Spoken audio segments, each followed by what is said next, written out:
The ballroom spun. Eliza's knees buckled, her vision tunneling to black as champagne glasses shattered around her. She hit the marble floor hard, and in that fractured second, Caleb Vance, the man who'd married her like signing a livestock contract, lunged forward with a terror he'd never shown for anything in his life. Not for drought, not for bankruptcy, not even for war, just for her. The woman he swore didn't matter. This is the story of two people who chose survival over love and nearly destroyed each other because of it. Stick around. Drop a comment with your city so I can see how far this story travels. You won't regret it. The Vance estate didn't look like much anymore. Once, maybe, it had been something. A sprawling testament to ambition carved out of unforgiving land, with barns that held decent stock and fields that knew the rhythm of good seasons. But that was before the drought, before the creditors started circling like vultures over a carcass that wasn't quite dead yet, before Caleb Vance's father drank himself into an early grave and left his only son holding an empire of dust and debt. Now the paint peeled, the fences sagged, half the staff had fled for steadier wages elsewhere, and the ones who remained moved through the halls like they were haunting them. Caleb stood in his father's study. His study now, though the thought still tasted bitter, staring at a ledger that refused to balance no matter how many times he ran the numbers. The lamp threw harsh shadows across his face, carving lines that hadn't been there 2 years ago. He was 31 and looked 40. Hard living did that. You need an heir, He didn't look up. His cousin Marcus had been nursing that same whiskey for an hour, sprawled in the leather chair like he owned the place. He didn't, but he had opinions, and lately Caleb was too tired to shut him up. I need capital, Caleb said flatly. An heir doesn't pay creditors. No, but a wife does. Marcus leaned forward, his grin sharp. The right wife, someone with a dowry, someone whose family wants the Vance name attached to theirs, badly enough to ignore the fact that this place is bleeding money. Caleb's jaw tightened. I'm not prostituting myself for a dowry. You're not prostituting anything. You're making a smart move. Marry well, produce an heir, stabilize the bloodline. Your father should have done it years ago instead of, whiskey. Don't. Caleb's voice cut like a blade. Marcus raised his hands in mock surrender. I'm just saying, you've got the name, the land. You just need someone practical. Someone who won't expect romance or poetry or whatever the hell women think they're owed these days. Caleb slammed the ledger shut. The sound echoed. Fine, he said. Find me someone practical. Eliza Rowan had stopped expecting much from life around the same time she turned 23. She wasn't ugly, she wasn't beautiful. She was the kind of woman people's eyes slid past at gatherings, pleasant enough, competent, forgettable. Her father ran a modest estate 2 counties over, profitable but small, and her 2 younger sisters had inherited their mother's looks and charm. Eliza had inherited her father's pragmatism and a talent for making things run smoothly. No one wrote her poetry. No one danced with her twice. She was fine with that, mostly. You've been invited to the Hargrove garden party, her mother announced one morning, setting a cream envelope beside Eliza's toast. Eliza barely glanced at it. I'll pass.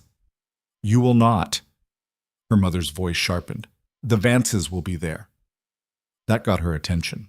The Vances? Caleb Vance. He's considering prospects. Prospects. The word landed like a stone. Eliza set down her teacup carefully. Mother, I'm not... You're 25, Eliza.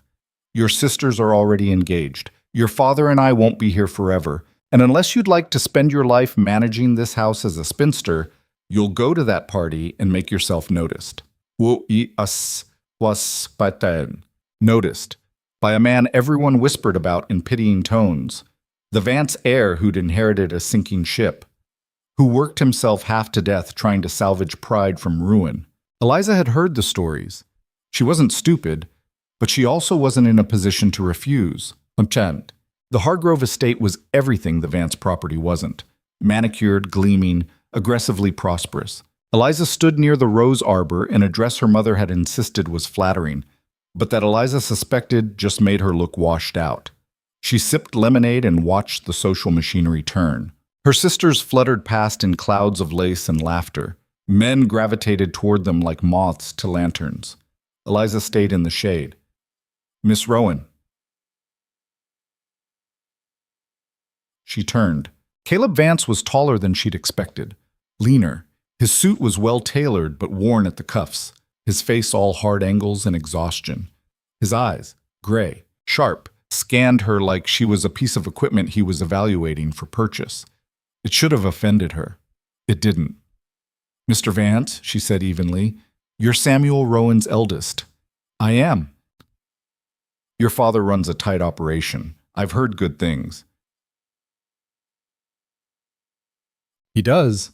You have, I'm sure." She met his gaze without flinching.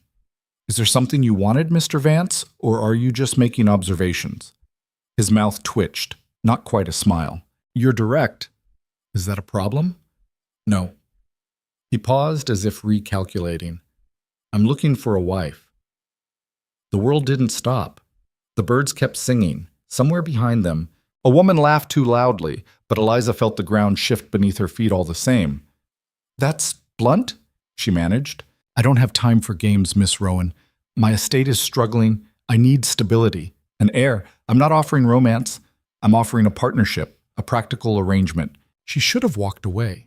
Should have been insulted. Should have thrown the lemonade in his face for the sheer audacity. Instead, she heard herself ask, "What's in it for me?" He blinked. Security. The Vance name. A home. A crumbling home. A name half the county pities. Security that depends entirely on whether you can pull your estate out of the grave your father dug. His jaw clenched. "You've done your research." "I'm not an idiot, Mr. Vance. If you want practical, then let's be practical. You need money and an heir. I need a future that isn't my parents' parlor for the next 30 years. She set down her glass. "If we're going to do this, I want honesty. No pretense. No lies about affection. Just terms." For a long moment he stared at her. Then he nodded. "Agreed." They were married 6 weeks later in a ceremony so small it barely counted. Eliza wore a borrowed dress. Caleb wore the same suit from the garden party. Her father gave her away with a relieved expression. Her mother cried, but Eliza suspected it was more from social anxiety than sentiment. There was no honeymoon. Caleb brought her directly to the Vance estate, and the first thing Eliza noticed was the silence. Not peaceful silence, the kind that pressed down like a weight, thick with neglect and things left unsaid. The house was massive, cold. Rooms upon rooms that no one used, furniture covered in dust sheets, windows that hadn't been opened in years. The few servants who remained moved like shadows, avoiding eye contact. Caleb showed her to her room, not his room, her room, down a separate hall, and gestured vaguely at the space. "If you need anything, ask Mrs. Greer. She manages the house." "Mrs. Greer," Eliza repeated. "The housekeeper." "I see. And you?" He was already halfway to the door. "I'll be in the study, or the stables, or the fields. I'm not around much." "Caleb," he stopped, turned. It was the first time she'd used his given name. "What exactly do you expect from me?" she asked. "Run the house. Be present at social functions when necessary. Produce an heir when the time comes." His tone was flat, transactional. "Beyond that, you're free to do as you please." "And you?" "I'll keep this place from collapsing." Then he left. Eliza stood alone in the center of a room that smelled like old wood and loneliness. And for the first time since agreeing to this arrangement, she wondered if she'd made a terrible mistake. Well, the first week was a study in isolation. Caleb was true to his word. He was never around. He rose before dawn and returned after dark, reeking of horse sweat and exhaustion. They took no meals together. He didn't ask about her day. She didn't ask about his. Eliza explored the house like an archaeologist sifting through ruins. Most of the rooms were locked or abandoned. The library had potential, rows of books no one had touched in years. The kitchen was functional but grim, overseen by a cook who barely spoke. Mrs. Greer, the housekeeper, was a thin, brittle woman who answered questions in clipped monosyllables and made it clear she didn't appreciate interference. "We've managed fine without meddling," Mrs. Greer said when Eliza suggested opening some of the closed wings. "I'm not meddling. I'm trying to understand how things work. Things work just fine. Mrs. Vance. The title sounded foreign. Wrong. Eliza let it go. For now. Instead, she focused on what she could control. She started small, cleaned out the drawing room herself when no one would help, opened windows, let light flood spaces that had been dark too long. She rearranged furniture, threw out dead plants, found linens that weren't moth-eaten, and replaced the ones that were. The staff watched her like she was a curiosity, a temporary madness that would pass. Caleb didn't notice. Or if he didn't mention it.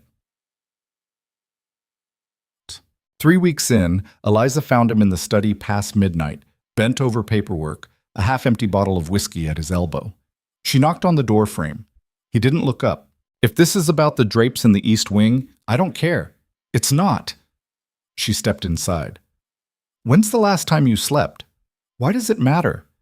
Because you look half dead, and if you collapse, this entire operation collapses with you. Ich butim shaw. That got his attention. He leaned back, eyes bloodshot. What do you want, Eliza? I want to know what I'm dealing with. You hired me to run this house. I married you.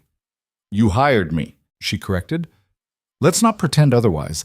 But I can't do my job if I don't understand yours, so tell me, how bad is it? He laughed, sharp, humorless. You want the truth? Always.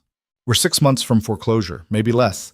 The land's been overworked, the equipment's falling apart, half the livestock's been sold off. I've got creditors breathing down my neck and neighbors waiting for me to fail so they can carve up what's left. He poured another glass, drained it. So yeah, it's bad. Eliza absorbed that. What's your plan? Work harder, hope for rain, pray the harvest doesn't fail. That's not a plan. That's desperation. His eyes flashed. You have a better idea? Maybe. She crossed her arms. But I need access to the books. All of them. And I need you to trust me. Trust. He said it like it was a foreign concept. Yes. Trust. Radical. I know. For a long moment, they stared at each other across the desk. Two strangers bound by a contract neither of them believed in, standing in a house that was falling apart around them. Finally, Caleb shoved the ledger toward her. Fine. Fix it if you can. Bam. Eliza didn't fix it overnight, but she started. She went through the books with the precision her father had taught her, tracking every expense, every loss, every missed opportunity. She cut waste, renegotiated contracts with suppliers, sold off useless equipment and furniture they didn't need. She wasn't sentimental. Sentiment was a luxury they couldn't afford. The staff started to notice. Mrs. Greer's hostility shifted to grudging respect. The cook began asking Eliza's opinion on menus. The groundskeeper started reporting directly to her instead of waiting for Caleb. The house began to breathe again. Caleb noticed too, though he didn't say much. Just a nod here and there. A grunt of acknowledgement. Once, he came into the dining room and found the table set for two. What's this? He asked. Dinner, Eliza said. Sit. He hesitated, then sat. They ate in silence at first. Then, haltingly, they began to talk. Not about feelings, never that, but about the estate, about plans, about what came next. It wasn't warmth, but it was something. 2 months into the marriage, Eliza realized she was pregnant. She stared at the small vial of confirmation tonic the doctor had left, her hands shaking. This was the point of everything, wasn't it? The whole reason she was here, to produce an heir, to fulfill her end of the bargain. So why did it feel like a trap closing around her? She told Caleb that evening. He was in the stables checking a mare's leg. She found him there, dirt on his hands, exhaustion carved into every line of his face. I'm pregnant, she said. He froze, then straightened slowly, something unreadable flickering across his expression. You're sure? Yes. For a moment she thought she saw relief, maybe even something softer. Then his face shuddered. Good, he said. That's good. You'll need to take it easy. No heavy work. I'll have Mrs. Greer. I'm not breakable, Caleb. I didn't say you were, but you're carrying the heir. That changes things. The heir. Not our child. Not even the baby. The heir. Eliza's throat tightened. Right. Of course. She turned to leave. Eliza? She stopped but didn't turn back. This is what we agreed to, he said quietly. I know. And she did. She knew exactly what this was. It just hurt more than she'd expected. The pregnancy advanced, and so did Caleb's distance. He became obsessed with ensuring everything was perfect for the heir. He hired a nurse, consulted doctors, made sure Eliza had the best care money could barely afford. But he never asked how she felt, never sat with her, never touched her except in the most perfunctory ways. She was a vessel, a means to an end. And the worst part? She was starting to care about him, not because he'd earned it, not because he'd shown her kindness or tenderness, but because she'd seen him, really seen him, in those late-night moments when his guard slipped, when he admitted fear, when he worked himself past the point of collapse because he didn't know any other way to survive. She'd seen the man beneath the armor, and despite everything, despite the coldness and the contract and the loneliness, she'd started to fall, which made everything so much worse. The invitation arrived in early autumn, a garden gala hosted by the Lancasters, one of the wealthiest families in the region, an opportunity to secure alliances, to remind the world that the Vances still mattered. Caleb accepted immediately. Eliza dreaded it. I'm not sure this is wise, she said as the carriage rattled toward the Lancaster estate. She was 5 months pregnant now, visibly showing, and the corset was cutting into her ribs despite the alterations. It's necessary, Caleb said without looking at her. I feel you'll be fine. She bit back a response. Fine, she'd be fine. The Lancaster estate was a monument to excess, glittering chandeliers, imported flowers, champagne flowing like water. Eliza moved through the crowd on Caleb's arm, smiling when expected, nodding at the right moments. He introduced her to creditors, potential investors, people whose approval could mean survival. She was a prop, a decorative piece to prove he'd secured his legacy. Her head started to pound. Caleb, she murmured, I need to sit. In a moment. Now. He glanced at her, irritation flashing. Eliza! The room tilted. She heard glass breaking, felt her knees give out. The floor rushed up to meet her, and then nothing. When Eliza woke, she was in a guest room at the Lancaster estate, surrounded by worried faces.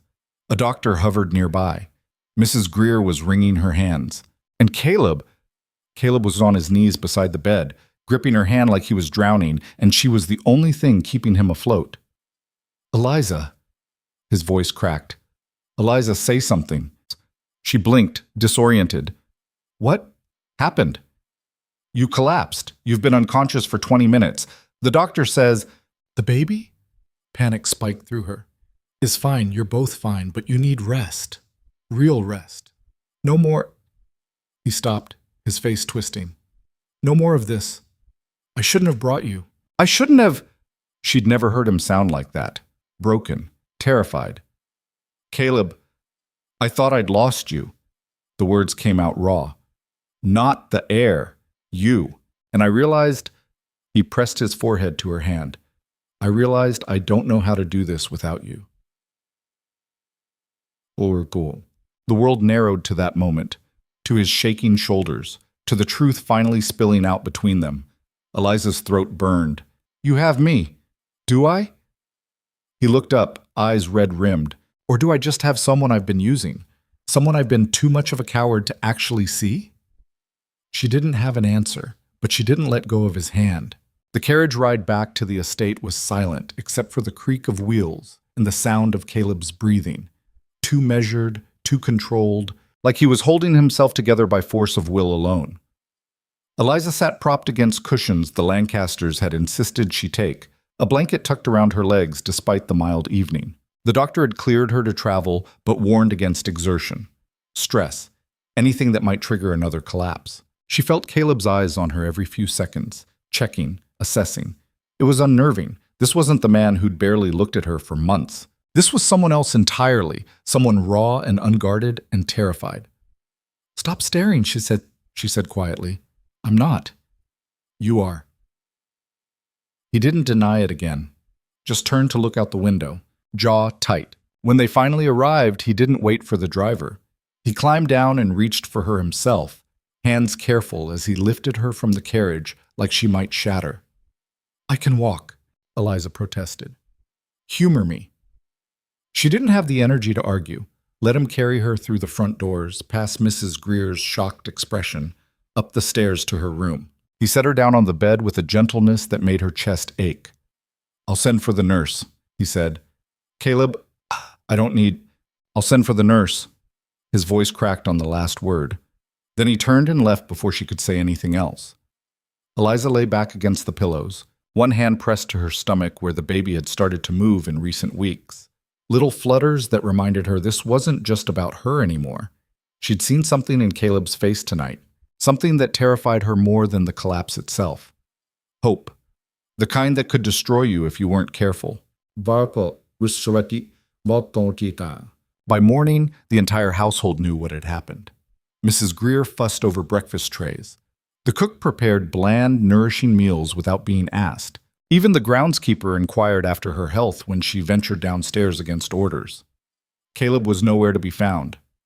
"He's been in the North Field since dawn," Mrs. Greer reported, lips pressed thin. "Hasn't stopped for food or water.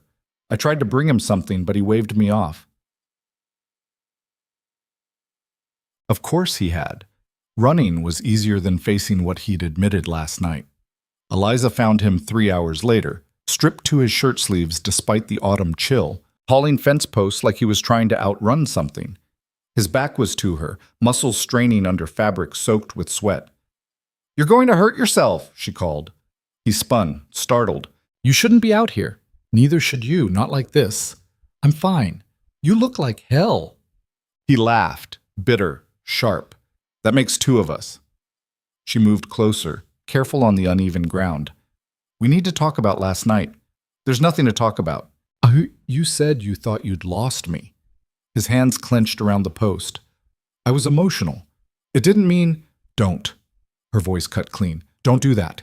Don't take it back just because you're scared." "I'm not scared." "Liars." The word hung between them. Caleb's jaw worked, and for a moment she thought he'd retreat into anger. Instead, something in him seemed to break. "Fine." He dropped the post, faced her fully. "You want the truth? I'm terrified. I've been terrified since the moment you collapsed because I realized I don't just need you to save this place or produce an heir. I need you. And I don't know what to do with that." Eliza's breath caught. "Caleb..." "I'm not good at this," he continued, voice rough. "I don't know how to be soft. My father wasn't. Every man I've ever known treated marriage like a transaction. And I thought I could do the same, but you..." He stopped, looking at her like she was something he didn't have words for. "You're not a transaction, and I've been an ass for treating you like one." She should have felt vindicated, triumphant even. Instead, she just felt exhausted. "What do you want from me?" she asked. "I don't know. A chance, maybe, to do this differently. And if I say no?" Pain flickered across his face. "Then I'll respect that. But I had to ask." The wind picked up, scattering leaves across the field. Somewhere in the distance, a crow called. Eliza pressed a hand to her stomach, feeling the baby shift. "I can't do this halfway," she said finally. "If we're going to try, really try, then you have to let me in. No more walls, no more running to the fields when things get hard. I know, Sam, and you have to trust me. Not just with the books or the house, with you." He nodded slowly. "I can try." It wasn't a promise. It wasn't even a guarantee. But it was something. Eliza held out her hand. After a moment, Caleb took it. The shift didn't happen overnight. Trust, Eliza was learning, was built in inches. Small moments that accumulated into something larger. Caleb started coming to dinner. Not every night, but enough that it became a pattern. They talked about the estate, about plans for spring planting, about which creditors could be reasoned with and which needed firmer handling. Sometimes the conversations drifted into safer territory. Books she was reading, memories from before everything went wrong. He never touched her beyond the occasional hand on her elbow or shoulder. Never pushed for more than she offered. But she could feel him trying, feel the effort it took for him to stay when his instinct was to bolt. The house noticed. Mrs. Greer started setting 2 places at the table without being asked. The cook prepared meals for 2. Even Marcus, who'd stopped by one afternoon unannounced, raised an eyebrow at the sight of Caleb and Eliza reviewing ledgers together in the study. "Well," Marcus drawled, "isn't this cozy?" Caleb didn't look up. "Did you need something?" "Just checking in. Heard about the incident at the Lancasters." His gaze slid to Eliza, assessing. "You're looking well, Mrs. Vance." "I'm fine," she said coolly. She'd never liked Marcus, too slick, too interested in other people's misfortunes. "Glad to hear it. Can't have anything happening to the Vance heir after all." Caleb's pen stilled. "Marcus." "What? I'm just saying these Get out." Marcus's smile didn't waver, but something cold flickered in his eyes. "Touchy. I'll leave you 2 lovebirds to your arithmetic." The door closed behind him with a decisive click. Eliza glanced at Caleb. "He's going to be a problem. He's always been a problem. I just never had the energy to deal with it. And now? Now I have better things to focus on." He met her gaze, something warm and uncertain in his expression. "Like, making sure you don't collapse again because I'm too stubborn to ask for help." It wasn't a declaration of love, but it was close enough to make her heart stumble. Winter came early that year, settling over the estate like a held breath. The work slowed. The fields lay dormant. Inside, the house took on a different rhythm, quieter, more intimate, the isolation forcing everyone closer together. Eliza's pregnancy advanced into the later months. She was 7 months along now, her body transforming in ways that fascinated and frustrated her in equal measure. The baby moved constantly, especially at night, and sleep became elusive. She found Caleb in the library one evening, sprawled in a chair with a book he wasn't reading. "Can't sleep?" he asked. "The baby has other ideas." She lowered herself carefully into the chair opposite his. "I think it's training for a boxing match." A smile ghosted across his face, rare enough to be remarkable. "Determined, then. Takes after you." "Let's hope it takes after both of us. I'd hate for it to inherit just my stubbornness or just your emotional constipation." Ichimashin. He choked on a laugh. "Emotional constipation? Am I wrong?" "No, but you could have phrased it more diplomatically." "Where's the fun in that?" They sat in comfortable silence for a while, the fire crackling. Then Caleb set his book aside and leaned forward, elbows on his knees. "I've been thinking," he said carefully, "about what happens after." "After the baby's born?" "Yes. I know we started this as an arrangement, a contract, but I don't want—" He stopped, searching for words. "I don't want our child growing up the way I did, in a house where love is rationed like it's a scarce resource." Eliza's throat tightened. "What are you saying?"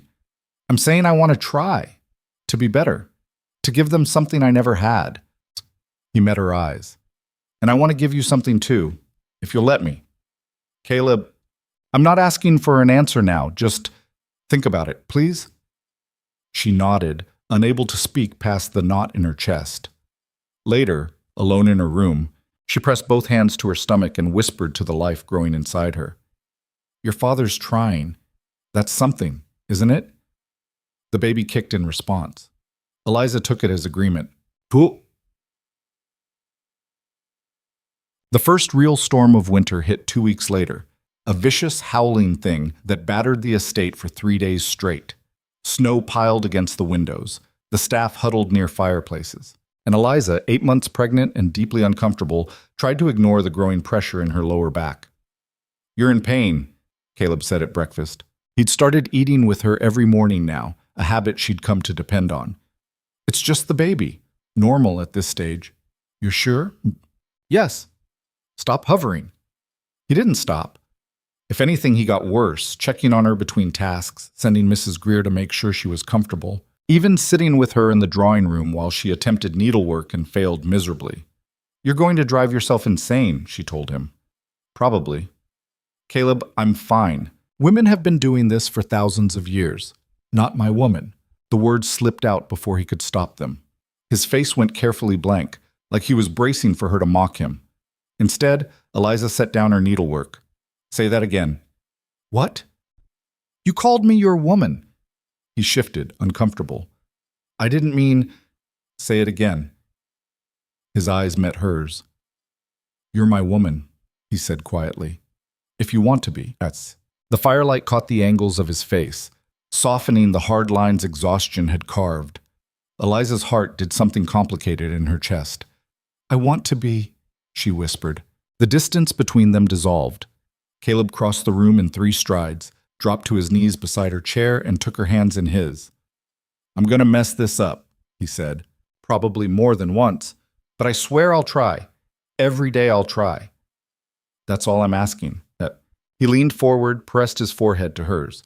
They stayed like that, breathing the same air, until the baby kicked hard enough to make Eliza gasp. Caleb jerked back. What? Relax. Just the baby reminding us it's here. She guided his hand to her stomach. Feel that?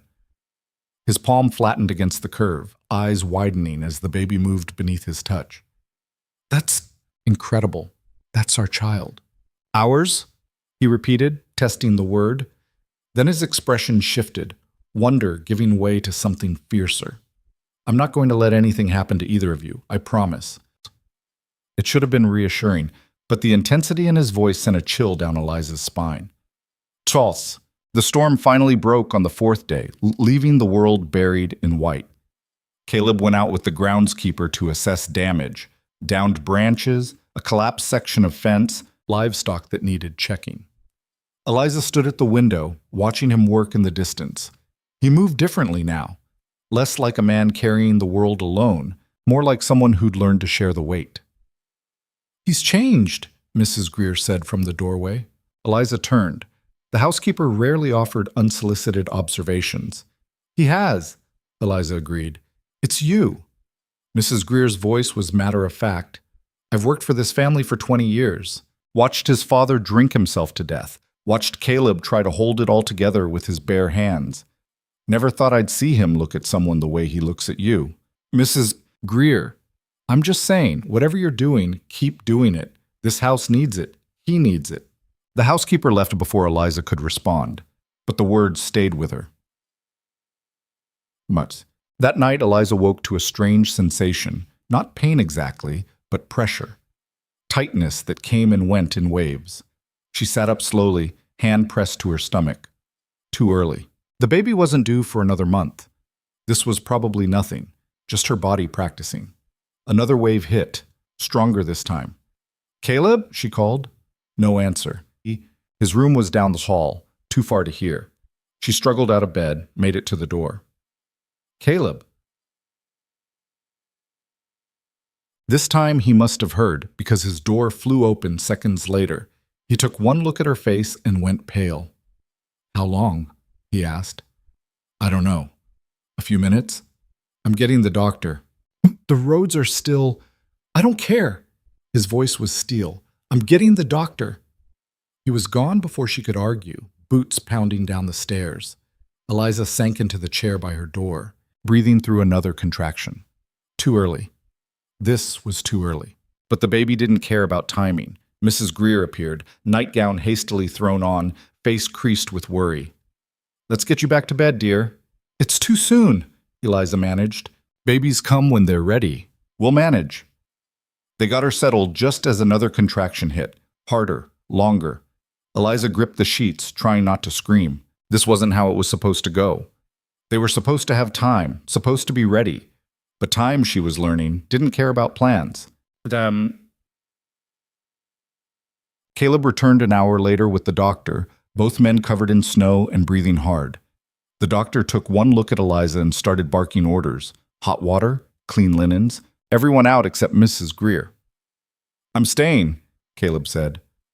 Sir, this is no place for... I'm staying. The doctor must have seen something in Caleb's face because he didn't argue further. Just nodded curtly and got to work. The hours that followed blurred together. Pain, pressure, voices telling her to breathe, to push, to hold on. Caleb's hand in hers, gripped so tight she thought bones might crack. His voice low and constant, talking her through each wave. You're doing this, he kept saying. You're strong. You can do this. She wanted to tell him she wasn't strong, that she was terrified, That something was wrong. She could feel it. The baby was too early, and what if— Don't— Oh, Caleb said, like he could read her thoughts. Don't go there. Stay with me. Right here. Right now. So she did. Focused on his voice. His hand. The fierce determination in his eyes that said he'd drag both her and the baby through this by sheer force of will if he had to. And finally, after what felt like lifetimes compressed into hours, the baby came. A thin, furious wail filled the room. The doctor moved quickly, wrapping the infant in blankets, checking vitals. His expression was controlled. Professional. Too controlled. Is the baby— Eliza couldn't finish the question. Small, the doctor said. But breathing. We need to keep them warm and monitor closely over the next few days. Them. Caleb's voice was hoarse. You have a daughter, Mr. Vance. A daughter. Eliza felt tears slide down her face before she could stop them. Relief, terror, joy, everything at once. The doctor placed the tiny bundle in her arms. The baby, their daughter, was so small, all red and wrinkled and impossibly fragile. But her eyes were open, dark and aware, and when Eliza touched her cheek, the baby turned toward her hand. Hello, Eliza whispered. We've been waiting for you. She looked up to find Caleb staring at them both like he'd witnessed something holy. His face was wet. A daughter, he said again, voice breaking. Our daughter. He reached out with trembling fingers, traced the curve of the baby's head with reverent care. She's perfect. She's early, the doctor said. She's perfect, Caleb repeated fiercely. And she's going to be fine, because she's ours. And we don't give up. Eliza wanted to believe him, tried to hold on to that certainty. But as the night wore on and the baby's breathing grew shallow, as the doctor's expression darkened and he started talking about complications, about lungs not fully developed, about the next 24 hours being critical, belief became harder to sustain. And when dawn broke gray and cold through the windows, their daughter's breathing rattled in a way that made the doctor's mouth thin to nothing. Caleb met Eliza's eyes across the tiny body between them. Neither of them said what they were both thinking, but the fear was there, sharp and undeniable. What if trying wasn't enough? The rattle in their daughter's breathing didn't stop. Eliza sat propped against pillows, the baby cradled against her chest, willing warmth from her own body into the tiny frame that felt too light, too fragile. Every breath the infant took sounded like work, wet and labored, a fight the child shouldn't have to wage this early. Caleb paced. He'd been pacing for hours, wearing a track in the carpet from window to door and back again. His shirt hung open, hair wild from running his hands through it. The doctor had left to fetch specialized equipment from town, promising to return before noon. That was 3 hours ago. She's getting worse, Eliza said quietly. Caleb stopped mid-stride. Don't. Look at her, Caleb. Her color. I said don't. His voice cracked. Don't say it. Don't even think it. But Eliza couldn't stop thinking it. The baby's skin had taken on a bluish tinge around the lips. Her breathing grew more shallow with each passing minute, and there was nothing they could do except wait. Mrs. Greer appeared in the doorway, face drawn. The doctor's carriage just came up the drive. Mom, my Samira. Thank everything. Eliza's chest loosened fractionally. The doctor swept in moments later, snow still clinging to his coat, carrying a leather case that looked older than the estate itself. He didn't waste time with pleasantries. Just moved to the bedside, hands already reaching for the baby. How long has she been like this? He asked. Since you left, Caleb said. Maybe longer. It's hard to tell. The doctor examined the infant with practiced efficiency, listening to her chest, checking her pulse, peeling back eyelids to study her pupils. His expression gave nothing away, which somehow made it worse. Her lungs are struggling, he said finally. Fluid buildup. Common in early births, but dangerous if left untreated. Can you fix it? Eliza's voice came out smaller than she intended. I can try. He opened his case, began extracting tools and vials. But I need to be honest with you both. The next few hours will determine everything. If we can get her breathing stabilized, she has a chance. If not, then we stabilize it, Caleb interrupted. Whatever it takes. Whatever you need. Just tell me. The doctor met his gaze. I need you to stay calm, both of you. Panic won't help your daughter. Caleb's jaw clenched so hard Eliza heard his teeth grind, but he nodded. What followed was a kind of controlled chaos. The doctor working with steady hands, administering tinctures and adjusting the baby's position to ease her breathing. Mrs. Greer heated water and fetched clean cloths. Eliza held their daughter through it all, murmuring nonsense words that sounded like prayers but weren't. Just please and stay, and we need you. Caleb stood at the foot of the bed, hands gripping the footboard like it was the only thing keeping him upright. And slowly, painfully slowly, the baby's color began to improve. The rattle in her breathing eased. Not gone, not by a long shot, but better. Enough better to let hope creep back in. The doctor straightened, wiping his hands. That's all I can do for now. Keep her warm. Keep her close. If her breathing worsens again, send for me immediately. What are her chances? Caleb asked. Better than they were an hour ago, but she's not out of danger. Not yet.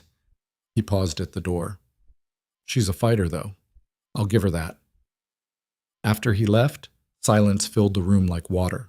Eliza looked down at their daughter, still too small, still too fragile, but breathing, fighting. We should name her, she said. Caleb moved closer, sank into the chair beside the bed. Now, she needs a name, something strong. He studied the baby's face, all delicate features and determination. What about Grace? Eliza considered it. Grace. Simple. Classic. A name that meant something. Grace? She repeated. Grace Vance. Grace Vance, Caleb echoed. Then he leaned forward, pressed his lips to the baby's forehead with infinite care. You hear that? You've got a name now, so you have to stick around to use it.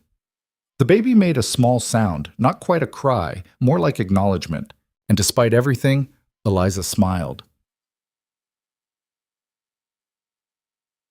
The days that followed established a new rhythm. Eliza barely left the bed, Grace either in her arms or in the bassinet the staff had moved into the room. Caleb abandoned all pretense of work. He stayed close, sleeping in the chair when exhaustion forced him down, waking at every small sound.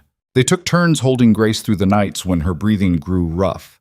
Caleb would pace with her, murmuring stories about the estate, about the horses, about all the things they'd do together when she was strong enough. Eliza would sing, off-key lullabies her own mother had sung, melodies she'd forgotten she remembered. Mrs. Greer brought meals they barely touched. The staff tiptoed past the door.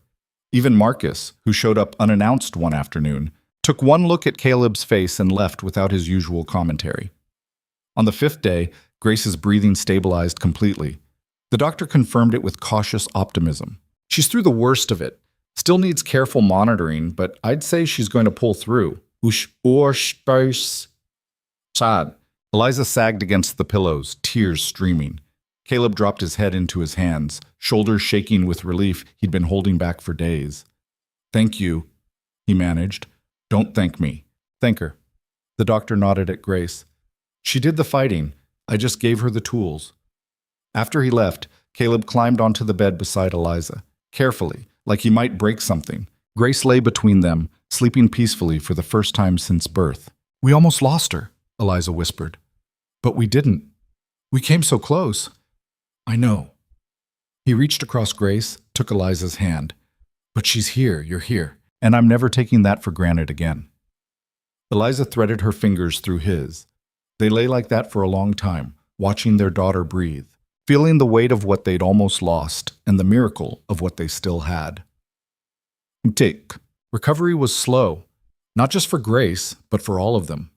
Eliza's body needed time to heal. The birth had been harder than anyone admitted, and there were moments when simple tasks, walking to the window, holding Grace for extended periods, left her shaking with exhaustion. Caleb noticed. Of course he noticed. He started bringing her meals himself, sitting with her while she ate, refusing to leave until she'd finished. When she protested that he had work, he gave her a look that brooked no argument. The work can wait. You can't. The creditors won't see it that way. I don't care what the creditors think. He said it with such finality that Eliza believed him. But the creditors did care, and they were getting impatient. The first letter arrived 2 weeks after Grace's birth. Polite but pointed. Inquiries about payment schedules, subtle reminders of debts owed. Caleb read it in the study, face going hard. The second letter was less polite. The third came with a visitor. Eliza was in the drawing room with Grace when she heard the commotion downstairs. Raised voices. The front door slamming. She moved to the window just in time to see Caleb physically escorting a well-dressed stranger off the property. "Get out," Caleb snarled. "And tell Harrington if he sends another one of his lackeys here, I'll do worse than throw him in the snow." The man scrambled to his carriage, dignity abandoned. Caleb stood in the drive, breathing hard, fists clenched. When he finally turned back toward the house, his expression was murderous. Eliza met him in the hall. "What happened?" "Harrington's getting aggressive. Sent someone to assess the property for potential seizure."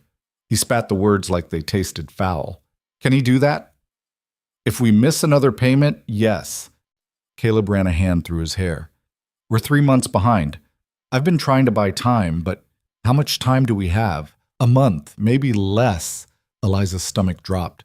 "A month?" "I'm working on it. I've got potential buyers lined up for some of the equipment, and if the spring planning goes well..." "Spring is months away, Caleb. We need something now." "I know." His voice was raw. "I know, and I'm trying, but there's only so much..." Grace started crying upstairs, loud, insistent wails that cut through the tension. Caleb closed his eyes. "Go. I'll handle this. We'll handle it together." "Eliza..." "Together," she repeated firmly. "After I settle Grace. Then we're going through those books again, and we're finding a solution." She didn't wait for his response. Just headed upstairs, Grace's cries growing louder with each step. Mutt. They worked through the night, every ledger spread across the study desk, every contract reviewed, every asset cataloged. Caleb showed her the equipment deals he'd been negotiating, prices that were insultingly low but better than nothing. Eliza pointed out inefficiencies he'd missed, expenses that could be cut, staff positions that could be consolidated without crippling operations. It wasn't enough. No matter how they ran the numbers, they came up short. "There has to be something," Eliza said, scanning the inventory lists for the third time. "Some asset we're not seeing." "There isn't. I've been over this 100 times. Then we go over it 101. Caleb leaned back, exhaustion carved into every line of his face. "Eliza, I appreciate what you're trying to do, but maybe it's time to accept no." She cut him off sharply. "We don't accept anything. Not yet. We can't fight reality. Watch me."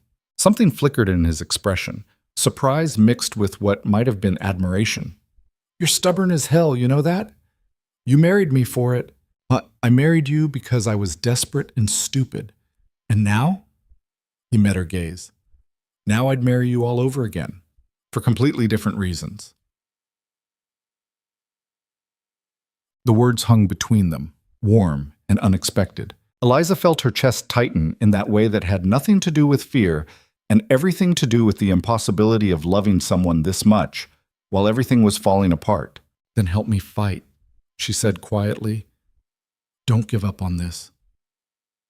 Caleb reached across the desk, took her hand. "Together?" "Always." They bent back over the ledgers. An hour later, Eliza found it. "Wait." She straightened, heart pounding. "The North Quarter. The land your father purchased right before he died." Caleb frowned. "What about it?" "It's not in production. We've been paying taxes on it, maintaining it, but not using it. Because the soil's poor, not worth the investment to develop." "But is it worth something to someone else?" She flipped through the property deeds, pulse racing. "This section borders the Ashford estate. They've been expanding their operations. What if they'd be willing to buy it?" "They'd lowball us." "Maybe, but a lowball offer is better than foreclosure." She spread the deed across the desk. "This is 50 acres, Caleb. Undeveloped? Yes, but positioned well. If we approach them right, it still won't be enough to clear the debt." "No, but combined with the equipment sales and if we can renegotiate terms with Harrington, he won't renegotiate. He might, if we give him no choice. If we show him we're actively working to pay, that we have a plan." She was talking faster now, ideas clicking into place. He wants his money, but he also doesn't want the hassle of seizing property and liquidating assets. It's easier for him if we pay in installments. Caleb stared at her. You want to negotiate with a man who sent someone to assess our home like it's already his. I want to survive. And if that means swallowing pride and sitting across from Harrington with a proposal he can't refuse, then yes. He'll tear us apart. Only if we let him. Eliza leaned forward. We go in united. We show him numbers, not desperation. We give him a timeline and stick to it. And if he says no, then we find another way. But we try this first. Caleb was quiet for a long moment. Then he nodded slowly. All right, we try. They sent word to Harrington the next morning requesting a meeting. His response came swiftly. He'd see them in 3 days at his office in town. 3 days to prepare, to shore up their proposal, to present themselves as a couple in control rather than two people drowning. Eliza threw herself into the work. She refined projections, drafted payment schedules, prepared responses to every objection she could anticipate. Caleb handled the Ashford inquiry, reached out to their estate manager, set up a viewing of the North Quarter property. On the second day, Thomas Ashford himself rode out to inspect the land. Eliza watched from the window as Caleb walked the property line with him, gesturing at boundaries, discussing potential. Ashford was a hard man to read, tall, weathered, with the kind of face that gave nothing away. But he was there. That meant something. They returned to the house 2 hours later.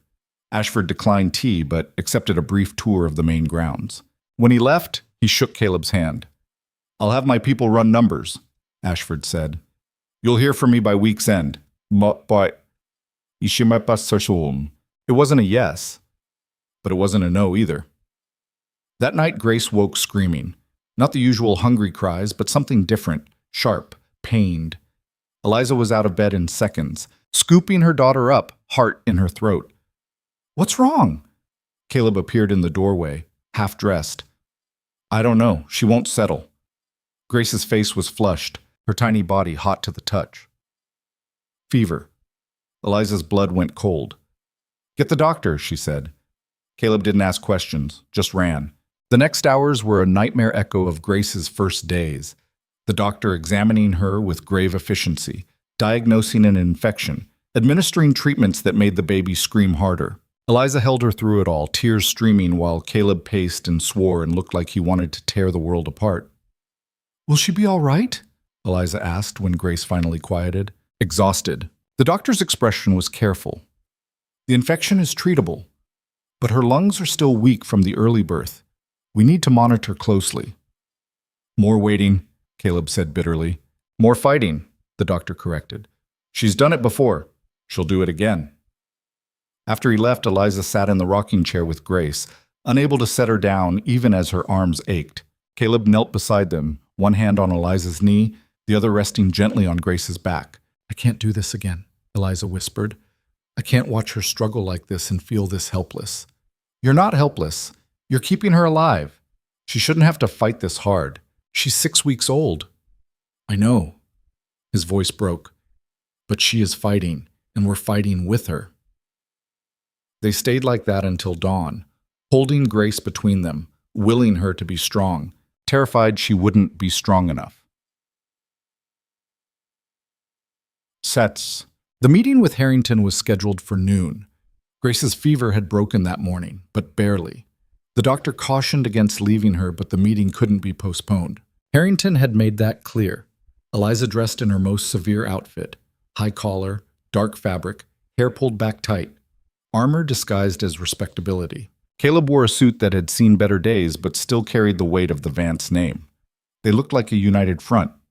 Inside, they were terrified. The carriage ride to town was silent. Caleb held the folder of documents in a white-knuckled grip. Eliza kept her hands folded in her lap, spine straight, expression neutral. We can do this, she said quietly. Can we? We have to. Harrington's office was exactly what Eliza expected, opulent in a way that screamed new money trying to look old. Heavy furniture, dark paneling, a desk the size of a small ship. Harrington himself was a compact man with sharp eyes and sharper teeth disguised as a smile. Mr. and Mrs. Vance, he greeted, not rising. Please, sit. They sat. I appreciate you coming, Harrington continued, fingers steepled. Though I confess I'm curious what you think there is to discuss. The terms of your debt are quite clear. We're here to propose a solution, Caleb said evenly. A solution. Harrington's smile widened. How enterprising. Do tell. Eliza opened the folder, slid the first document across the desk. We've identified assets for immediate liquidation, equipment, livestock, and 50 acres of undeveloped land currently under negotiation with the Ashford estate. Harrington glanced at the papers without touching them. And this will cover your outstanding debt? Combined with a restructured payment plan, yes. Restructured. He said it like a dirty word. You want me to extend you more time? We want to pay what we owe, Eliza said, but we need realistic terms. The current schedule is unsustainable. That sounds like a personal problem. Caleb's jaw clenched. Eliza put a hand on his arm, kept her voice level. Mr. Harrington, foreclosure isn't in your best interest. The time and resources required to seize, manage, and liquidate the estate. It's inefficient. We're offering you a guaranteed return with minimal hassle. You're offering me promises. Harrington leaned back. I deal in certainties. Then let us give you certainty.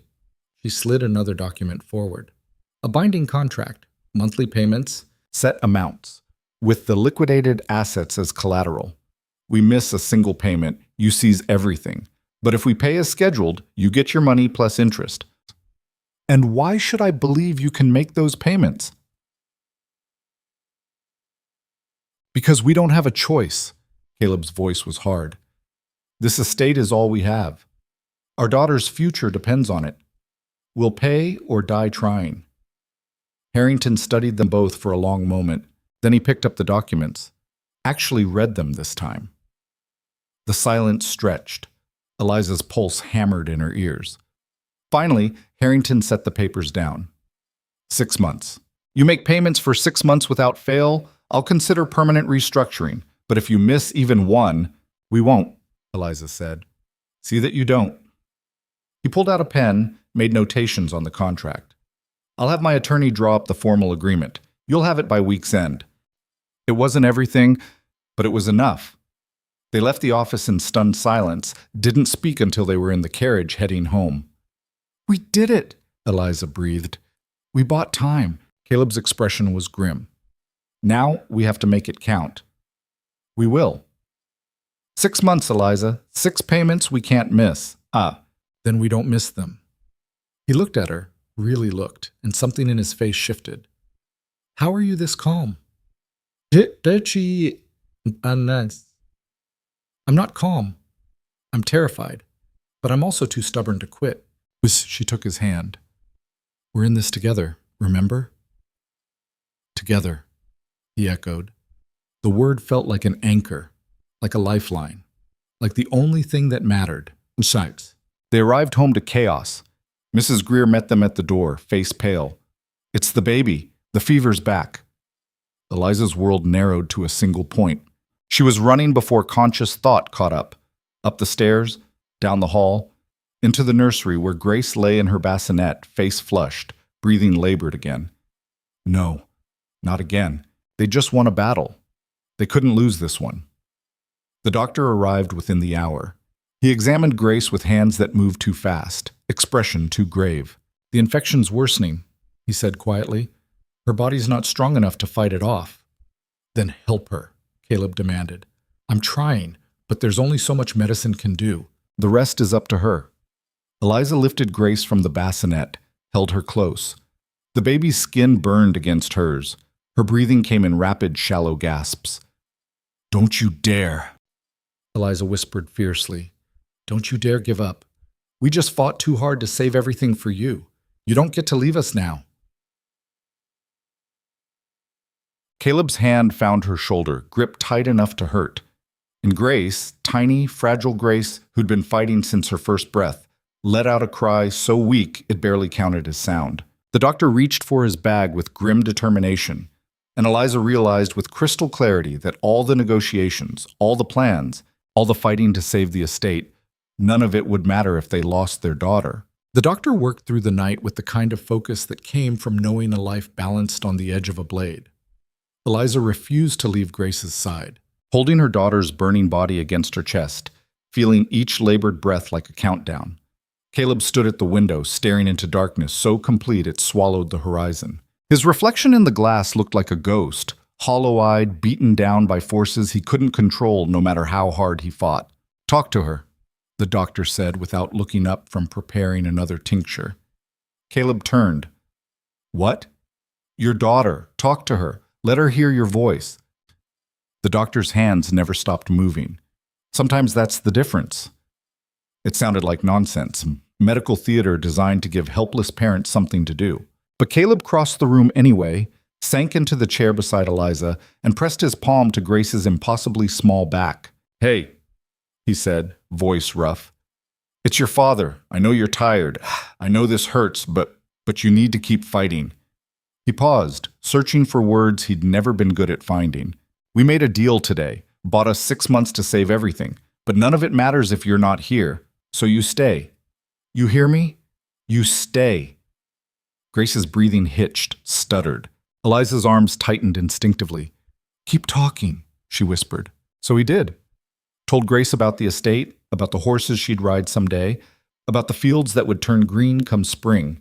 Told her about her mother's stubbornness, how Eliza had walked into Harrington's office like she owned the place and negotiated terms that should have been impossible. Told her about the life they were building, messy and imperfect and worth every second of this terror. Somewhere around dawn, Grace's fever broke.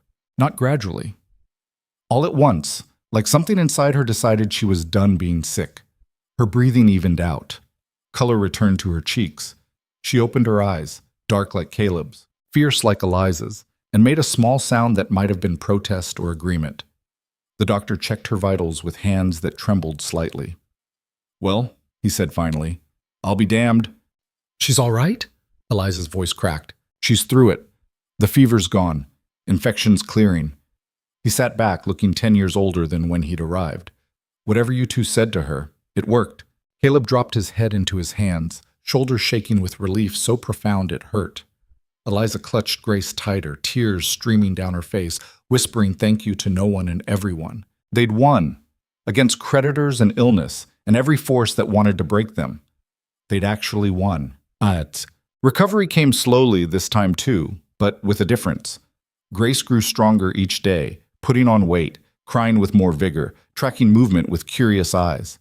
The doctor visited twice more, each time pronouncing her improvement remarkable. "She's got her parents' fight in her," he said on his final visit.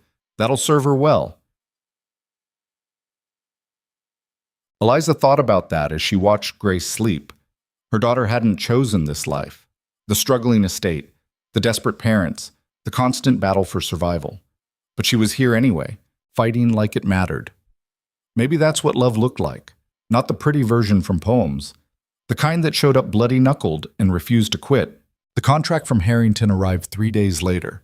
Caleb read it twice, checking for traps, but the terms matched what they'd negotiated. 6 monthly payments, liquidated assets as collateral. Miss one payment and lose everything. He signed without hesitation. Eliza added her signature below his, the ink drying like a promise or a threat depending on how you looked at it. "First payment's due in 30 days, Caleb said. "Then we have 30 days to make it work." They got to work. The equipment sales finalized quickly, lower prices than Caleb wanted, but enough to matter. The Ashford offer on the North Quarter came through at week's end. Thomas Ashford himself delivered the proposal, spreading maps across the study desk with the air of a man who knew he had the upper hand, but was willing to be reasonable about it. 40 acres at current market rate, Ashford said. "I'll take the full 50, but not at premium pricing. Land's too raw." It was less than they'd hoped, more than they'd feared. "Deal," Caleb said. They shook on it. Money would transfer within 2 weeks, enough time to make the first payment to Harrington with a small cushion left over. After Ashford left, Eliza found Caleb in the stables, brushing down his mare with more force than necessary. "We did it," she said. "We survived the first round." He didn't look up. 5 more to go. "You can't think like that. We take it one payment at a time. And what happens when the money runs out? When there's nothing left to sell?" "Then we find another way." She moved closer, put a hand on his arm. Caleb, we just negotiated our way out of foreclosure and kept our daughter alive in the same week. I'm not saying it'll be easy, but we've proven we can do hard things. He finally met her gaze. You really believe that? I have to. Otherwise, what's the point? Something shifted in his expression, resignation giving way to something steadier. He set down the brush, pulled her close, pressed his forehead to hers. I don't know how you do it, he said quietly. Stay this strong when everything's falling apart. I learned from watching you. He laughed, short, surprised. I'm barely holding it together. Exactly. But you're still here, still fighting. That's what matters. They stood like that in the stable's dusty warmth, holding each other up, until Grace started crying from the house, and reality called them back. The first payment to Harrington cleared with 3 days to spare. The second came harder. They'd burned through the liquid assets, and spring planting costs were mounting. Caleb worked the fields himself, refusing to hire help they couldn't afford. Eliza managed the house with a skeleton crew, doing tasks herself that would have shocked her mother. Grace thrived despite it all. Or maybe because of it. She was 3 months old now, growing chubby and alert, tracking her parents with eyes that seemed to understand more than they should. She's watching us, Eliza said one evening, bouncing Grace on her hip while trying to one-handedly review ledgers. Caleb glanced up from the correspondence he'd been ignoring. What? Grace. She watches everything we do, like she's learning. Botsibuts maskman. She's 3 months old. She can barely focus. Try telling her that. Eliza shifted Grace to face Caleb. Look, see how she's studying you? He did look, and damned if Eliza wasn't right. Grace's gaze was fixed on him with an intensity that seemed impossible for an infant. Like she was cataloging, analyzing, figuring out who this exhausted man was and whether he could be trusted. Unsettling, Caleb muttered. She's brilliant, takes after her mother. And stubborn, also takes after her mother. Eliza threw a wadded paper at him. Grace made a sound that might have been a laugh. It was a small moment, ordinary, the kind that would have been forgettable if they weren't so rare. But Caleb found himself memorizing it anyway. Eliza's smile, Grace's wide eyes, the feeling of something like normalcy in a life that had contained precious little of it.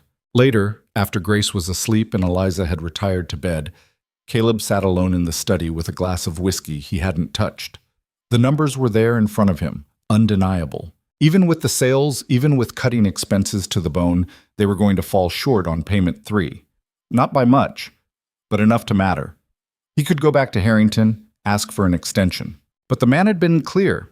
Miss one payment, and the deal was void. No exceptions. Which left options Caleb didn't want to consider. Selling more land, liquidating breeding stock that represented years of careful development, gutting the estate's future to buy another month. The study door opened. Eliza appeared, wrapped in a shawl, hair loose around her shoulders. Can't sleep? She asked. Numbers don't add up. She crossed to the desk, studied the ledgers with the same analytical focus she brought to everything. Her finger traced down columns, pausing here and there, lips moving silently. We're short, she said finally. I know. How short? He told her. Watched her absorb the information without flinching. The breeding mares, she said. If we sell 2 of them, that's the seed stock for next year. We sell them, we lose future revenue. We don't pay Harrington, we lose everything. What? So we choose between now and later. Either way, we lose. Eliza was quiet for a long moment. Then she set down the ledger and looked at him with an expression he couldn't read. What if we didn't sell? She said slowly. Eliza, hear me out. What if instead of selling assets, we leveraged them, used them to generate immediate income? I'm not following. The mares, they're valuable because they produce quality foals, but that takes time. She was talking faster now, ideas clicking together. What if we offered stud services, premium pricing for access to our bloodlines? Other estates would pay for that. Caleb frowned. Stud services take months to arrange. We need money in 3 weeks. Boss? Not if we already have interested parties. The Ashfords just expanded their stables. The Lancasters have been talking about improving their stock. Even Marcus mentioned wanting access to better breeding lines last time he visited. Marcus is a vulture. Marcus is connected, and he'd pay. She pulled a fresh sheet of paper, started making notes. We could have contracts drawn up within a week, collect deposits immediately, schedule services over the next few months. It's recurring revenue, Caleb, not a one-time sale. He stared at her. You want to turn our stables into a breeding operation? I want to turn our liability into an asset. We've been thinking about survival as stripping down, selling off. But we still have things of value. We just need to use them differently. It was risky, unorthodox, required trust that other estate owners would actually pay. It was also the best idea they had. All right, Caleb said. Let's try it. Wook. They worked through the night drafting proposals. Eliza handled the language, formal enough to be respectable, compelling enough to generate interest. Caleb provided the breeding details, lineage information, quality assurances that would justify premium pricing. By dawn, they had 5 proposals ready. By noon, messengers were delivering them to target estates. By evening, they had their first response. Thomas Ashford arrived personally, the proposal in hand. Caleb met him in the study, trying not to look as desperate as he felt. Interesting timing, Ashford said, settling into a chair without invitation. Didn't figure you for diversifying into breeding services. Market demands it, Caleb replied evenly. Does it now? Ashford's expression was unreadable. Or are you scrambling to make Harrington's next payment? Hitch. The bluntness caught Caleb off guard. No point lying, Ashford clearly knew the situation. Both, he admitted. Ashford nodded slowly. Appreciate the honesty. Most men would have dressed it up prettier. He tapped the proposal. Your terms are steep. Our bloodlines are proven. You've seen the quality, so I have, which is why I'm here instead of sending a rejection. He leaned forward. I'll take you up on it, but I want modifications to the contract, longer service window, more flexibility on scheduling. They negotiated for an hour. Ashford drove a hard bargain, but he was fair. By the time they shook hands, Caleb had a contract worth enough to cover half the shortfall. You're taking a risk on us, Caleb said. Not really. I'm betting on quality stock and desperate people who'll deliver because they have to. Ashford headed for the door, paused. For what it's worth, I respect what you're doing. A lot of men in your position would have just folded. After he left, Eliza appeared from where she'd been listening in the hall. Half, she said. Half, Caleb confirmed. We need the rest. The rest came in pieces over the next week. Marcus signed on, predictably trying to negotiate lower pricing but ultimately paying. The Lancasters sent a terse acceptance. 2 smaller estates, Caleb hadn't expected interest from requested proposals of their own. By the time payment 3 came due, they had enough. Barely. But enough. Caleb delivered the payment to Harrington's office himself, setting the bank draft on that massive desk with hands that didn't shake only through force of will. Harrington examined it, made a notation in his ledger. On time. That's 3. 3, Caleb echoed. You understand the remaining payments will be just as challenging? I'm aware. Yet you seem less frantic than before. Harrington's eyes narrowed. Found a new revenue stream? Diversified operations, breeding services. Clever. It didn't sound like a compliment. Let's see if it's sustainable. Caleb left without another word. But walking back to the carriage, he felt something he hadn't in months. Not confidence exactly. Not yet. But possibility. Spring arrived with the usual chaos. Early rains, late frosts, equipment failures at the worst possible times. But the fields were planted. The breeding contracts generated steady income. And Grace, now 5 months old, had started laughing, a sound so pure it made even the hardest days bearable. Eliza had taken over managing the breeding operations entirely, freeing Caleb to focus on the fields. She negotiated terms, scheduled services, handled the endless paperwork with efficiency that would have impressed her father. The estates that had initially been skeptical started spreading word. Quality spoke for itself. Payment 4 cleared with 2 weeks to spare. Payment 5 with 3. By payment 6, they had a cushion, small but real. The morning the final payment came due, Caleb woke to find Eliza already dressed, Grace fed and settled, breakfast prepared. She handed him coffee without a word, just a look that said, everything necessary. They'd made it. 6 months without missing a single payment, 6 months of fighting and scraping and refusing to break. The final payment cleared at noon. Harrington's response arrived that evening, a letter confirming debt restructuring on permanent terms. Lower monthly payments. Extended timeline. Nothing forgiven, but manageable. Survivable. Caleb read the letter 3 times before he believed it. Then he found Eliza in the nursery, rocking Grace to sleep, and just looked at her. "We did it," he said. She glanced up. "The letter came?" "We did it," he repeated. "It's over, the worst of it. Months." Eliza's eyes filled. Not with sadness, with something brighter, fiercer. "We actually did it." He crossed the room, gathered both of them into his arms, his wife, his daughter. His entire world condensed into this moment. Grace made a sleepy sound of protest at being squeezed. Neither parent loosened their grip. "I couldn't have done this without you," Caleb said quietly. "Any of it. You wouldn't have had to if you hadn't married me in the first place. Best decision I ever made. You married me for an heir. I married you because I was an idiot who didn't know what I needed." He pulled back enough to meet her gaze. "I needed you. Not an heir. Not a contract. You." Eliza's breath caught. "Caleb, I love you." The words came easier than he expected. "I should have said it months ago. Should have said it the moment I realized. But I'm saying it now. I love you, Eliza. Everything you are. Everything we've built." She kissed him, quick and hard, and trembling with everything they'd survived to reach this point. "I love you too," she whispered against his mouth. "Even when you're impossible. Especially then." Grace chose that moment to wake fully and wail her displeasure at being caught between them. They laughed, broke apart, dealt with the immediate crisis of a hungry infant. But something had shifted. The acknowledgement hung between them now, solid and undeniable. They'd started as strangers bound by necessity, survived as partners refusing to quit. And somewhere in the fighting, they'd become what they'd never planned on. A family. Bokimanki. Word spread faster than Caleb anticipated.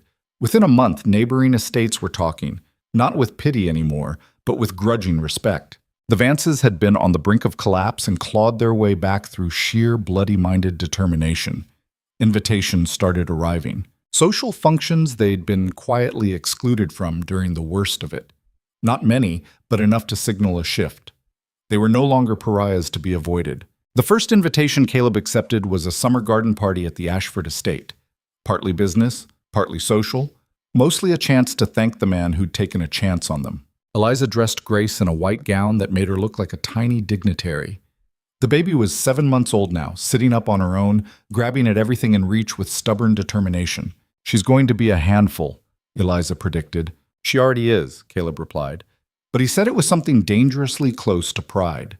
The Ashford estate was everything the Vance property aspired to be, prosperous, maintained, radiating stability. Thomas Ashford greeted them himself, his wife Eleanor beside him, a tall woman with sharp eyes and sharper wit. "The infamous Vances," Eleanor said, not unkindly. "We've heard quite a lot about you." "All terrible, I'm sure," Eliza replied. "Terrible and impressive. Sometimes the same thing." Eleanor reached for Grace, who went willingly, a small miracle. "She's beautiful. Has your eyes, Mrs. Vance. And her father's stubbornness. Then she's well equipped for life." Eleanor bounced Grace expertly. "Thomas told me about your breeding operation. Smart move. We've been pleased with the results." They talked business and babies, crops and weather. Other guests drifted over, some curious, some cautiously friendly. Marcus made an appearance, his usual smirk in place, but even he seemed impressed despite himself. "You actually pulled it off," he said to Caleb over drinks. "I had money on foreclosure by spring. Betting against family, classy. I'm a realist, but I'll admit, you surprised me.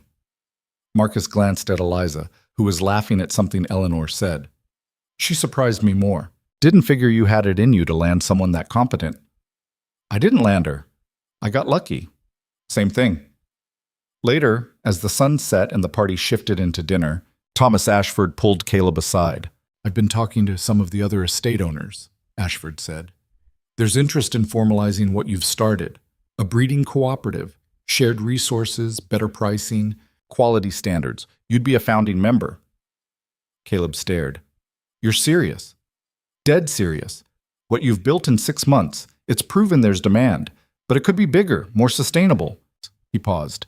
I'm not saying this out of charity. It's good business, but it's also an opportunity for all of us. It was more than Caleb had hoped for, more than he'd let himself imagine. I'll need to discuss it with my wife, he said. Ashford smiled. Smart man. Let me know. Caleb found Eliza in the garden, Grace asleep against her shoulder. The evening had gone cool, and someone had draped a shawl over her shoulders. Ready to go home? He asked. In a minute. She turned to face him, the fading light catching her profile. This was good, normal almost. But, Ashford offered us something, partnership in a breeding cooperative. Her eyes sharpened with interest. Tell me, he explained. Watched her process the information, weigh the risks and benefits with the same analytical mind that had saved them. We should do it, she said finally. You're sure? We've proven we can survive alone, but we could do more than survive if we're willing to work with others. She shifted Grace carefully. Besides, Grace deserves better than parents who are always one crisis away from collapse. Caleb looked at his daughter, peaceful in sleep, unaware of everything they'd fought to give her. She'd never know how close they'd come to losing it all. How many nights her parents had gone without sleep to keep the walls from caving in. Maybe that was the point. To fight hard enough that she never had to. All right, he said. We do it. They walked back toward the house together, their daughter between them, the future spreading out uncertain but possible. And for the first time since inheriting a crumbling empire, Caleb thought maybe, just maybe, they were going to make it. The breeding cooperative took shape over the following months with the kind of momentum that came from people recognizing mutual benefit. 6 estates signed on initially, pooling resources and expertise in ways that made everyone stronger. Caleb found himself in meetings he'd never imagined having.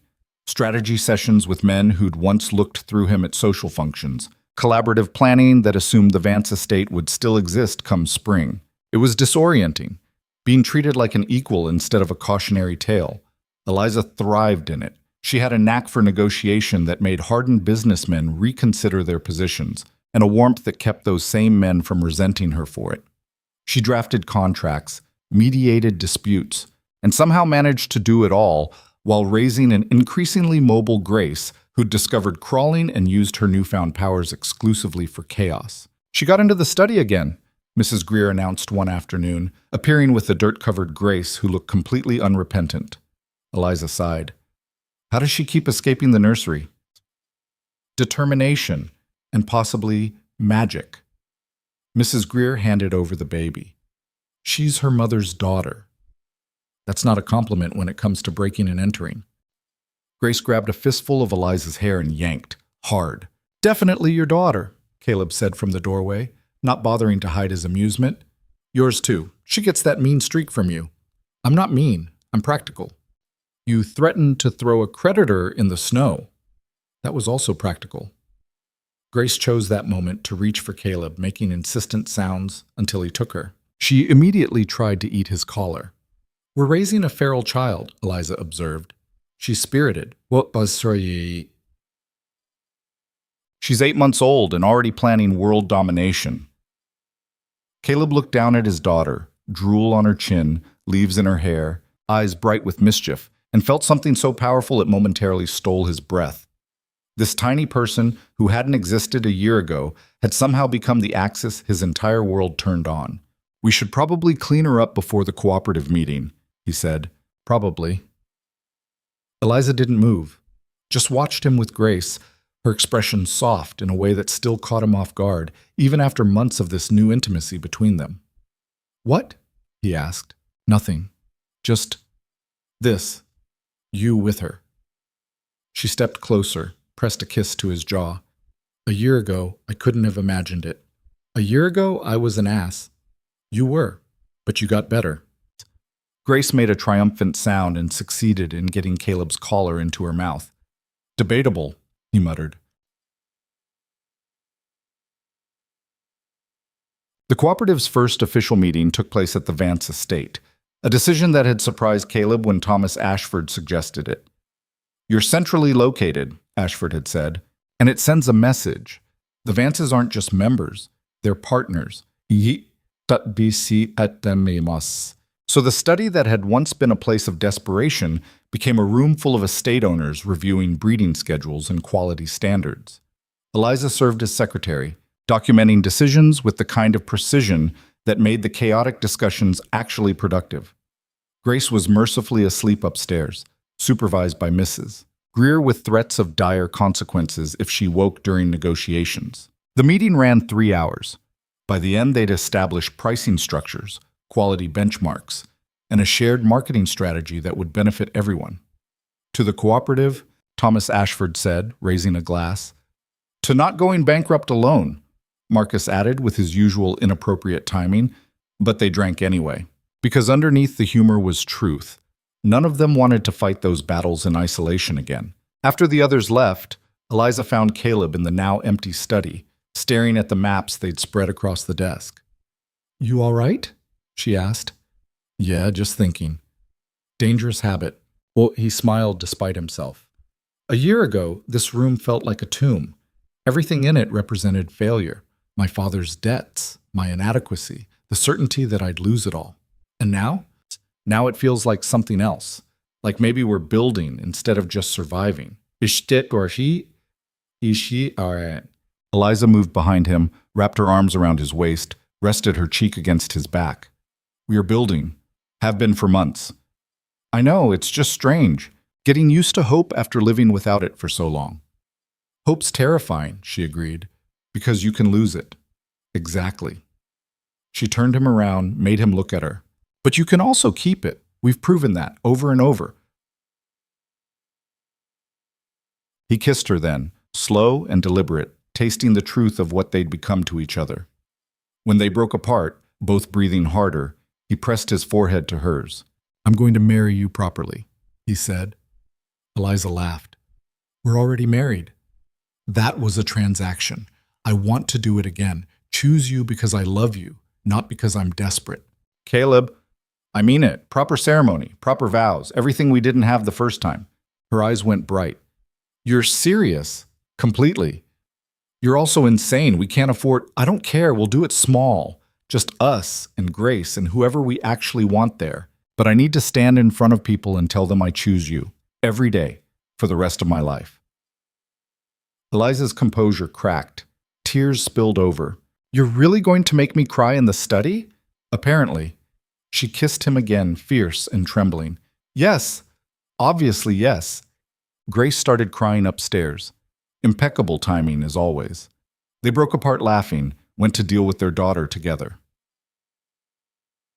They planned the ceremony for late autumn, after harvest when work eased and weather cooperated. Small, as promised. Just close friends and the staff who'd become family through the fighting. Eliza's parents made the journey out, her mother simultaneously delighted and scandalized by the idea of remarrying an existing spouse.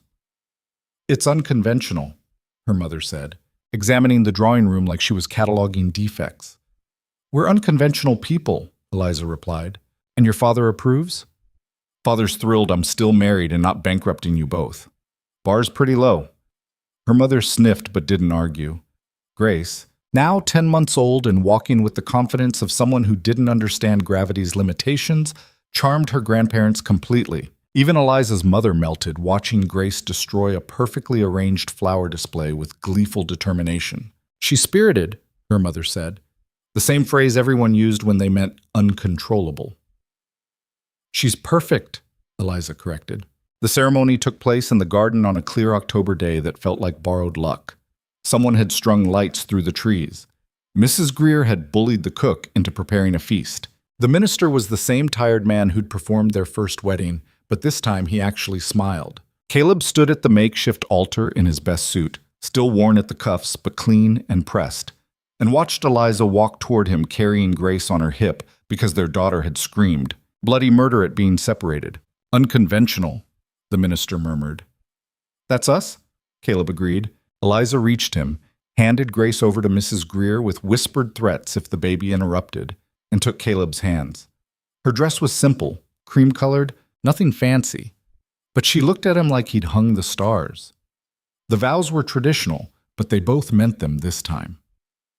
I take you, Caleb said, voice steady, not because I need you to save anything, but because you saved me. From becoming the man I was terrified I'd be, alone, bitter, convinced love was weakness. Eliza's eyes filled. I take you, she said, because you showed me that strength isn't refusing help, it's accepting it, building something with someone instead of always fighting alone. You made me braver. Grace let out an indignant wail right as the minister pronounced them husband and wife again. Everyone laughed. Caleb kissed Eliza while their daughter protested the lack of attention. It wasn't perfect. It was better. Winter settled in with surprising gentleness that year. The estate ran smoothly enough that Caleb didn't wake every morning braced for catastrophe. The cooperative was thriving, breeding contracts booked solid through the next season, reputation growing beyond their region. Grace celebrated her first birthday with frosting in her hair and cake on every surface. She was walking confidently now, talking in fragmented sentences that made sense only to her parents, displaying personality traits that were equal parts charming and exhausting. She's going to be trouble, Mrs. Greer predicted. She already is, Eliza said fondly. Caleb watched his wife and daughter interact. Eliza trying to wrangle Grace into clean clothes, Grace evading with tactical genius, and marveled at how foreign this version of his life would have seemed 2 years ago. How impossible. The final payment to Harrington cleared in December, not the restructured monthly amount, the entire remaining debt, paid in full. Caleb delivered it personally, one last time. Harrington examined the bank draft with raised eyebrows. Early payoff. Unexpected. Profitable year, Caleb said simply. So it seems. Harrington made the notation, closed his ledger with finality. I'll admit, Mr. Vance, I didn't expect you to succeed. Most men in your position fold. I had good motivation. The estate? My family. Harrington's expression flickered, something almost like respect. Well, debt's cleared. You're free of me. Can't say I'll miss you. Likewise. But Harrington extended his hand. For what it's worth, you've earned what you've built. They shook. Caleb left that office for the final time feeling lighter than he had in years. He found Eliza in the nursery that evening, reading to Grace, who was fighting sleep with her usual determination. The lamp cast warm light across both their faces. It's done, he said from the doorway. Eliza looked up. Done? Harrington. We're paid off. Completely. Her eyes went wide. Then she carefully set down the book, lifted Grace, and crossed to him. She didn't say anything, just pressed close, Grace squirming between them, and breathed. We're free, she whispered. We're free. Grace made an annoyed sound and demanded to be put down. They let her toddle off to destroy something, neither parent moving. What do we do now? Eliza asked. Caleb considered. Live. Actually live instead of just surviving. That sounds terrifying.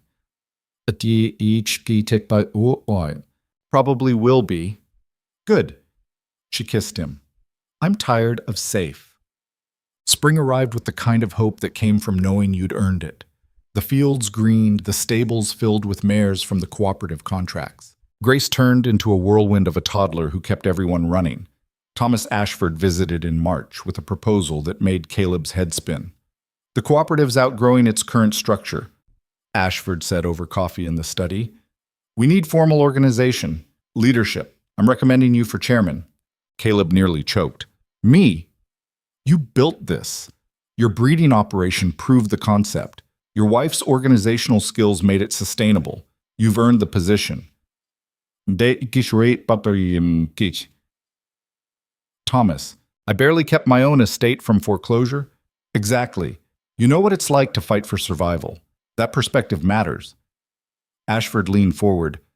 Look, I'm not saying you're perfect, but you're honest. You do the work, and people trust you. That counts for more than experience.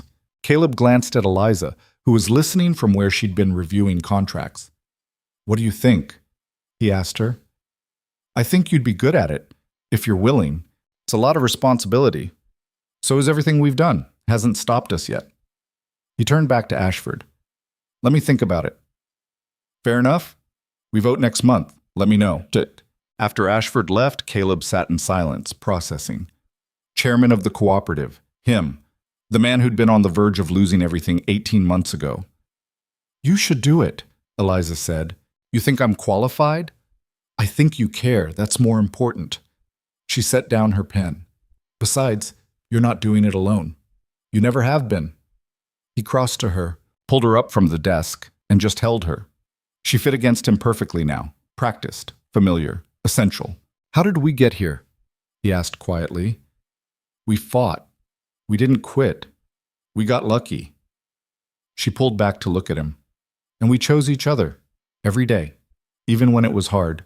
Especially when it was hard. Grace appeared in the doorway, dragging her favorite blanket, face sticky with something unidentifiable. Papa, she demanded. Up. Caleb scooped her up, blanket and all. She immediately grabbed his face with both hands. Love, Papa, she announced. His heart cracked wide open. Love you too, Grace. Mama too. Yes, Mama too.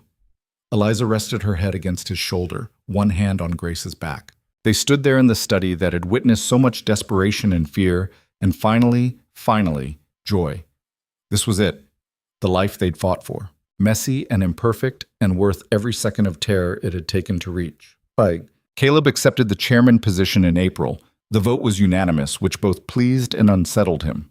He gave a short speech about transparency and fair dealing and not getting too big for their britches. People laughed in the right places. Afterward, Marcus cornered him near the refreshments. Chairman Vance, Marcus said with his usual smirk, never thought I'd see the day. Neither did I. For what it's worth, you'll be good at it. Better than I would have been. It was the closest thing to a compliment Marcus had ever given. Caleb didn't quite know what to do with it. Thanks, he said carefully. Don't let it go to your head. Marcus grabbed a drink. You're still the cousin who married a woman smarter than him and got lucky. That part's true. Marcus's smirk softened into something almost genuine. You did good, Caleb. Against odds I wouldn't have taken. Your father would have been proud. The words hit harder than expected. Caleb's father had died disappointed, convinced his son would lose everything. But maybe if he could see this, see what they'd built from his mistakes. I hope so, Caleb said quietly. Summer brought the kind of prosperity that felt surreal. The cooperative expanded to 10 estates. Breeding contracts were negotiated months in advance. The Vance stables became known for quality that commanded premium pricing. But success brought its own challenges, longer hours, more travel. Meetings that cut into time Caleb wanted to spend with his family. He came home late one evening to find Eliza in the drawing room, Grace asleep across her lap, both of them looking exhausted. Sorry, he said. Meeting ran long. They always do lately. Eliza's voice held no accusation, just tiredness. He carefully lifted Grace, carried her upstairs to bed. When he returned, Eliza hadn't moved. Talk to me, he said, sitting beside her. I'm worried we're making the same mistakes. Different version, but same result. Too much work, not enough us. You're right. She blinked. I am? Yes. I've been so focused on building the cooperative, on proving we could succeed, that I stopped paying attention to what matters. He took her hand. I don't want to become the man I was, who only saw function instead of people. I'm not asking you to stop. I know, but I need to find balance. We both do. He pulled her close. The cooperative can succeed without me sacrificing everything. I just have to stop being terrified that any misstep means collapse. Old habits, Eliza said softly. Very old. He kissed her temple. Help me break them? Always. They instituted new rules after that. Dinner together every night unless absolutely unavoidable. One day a week dedicated entirely to family. No work talk after Grace went to bed. Small things that added up to something larger. A life that wasn't just survival, but actual living. Grace thrived on the attention.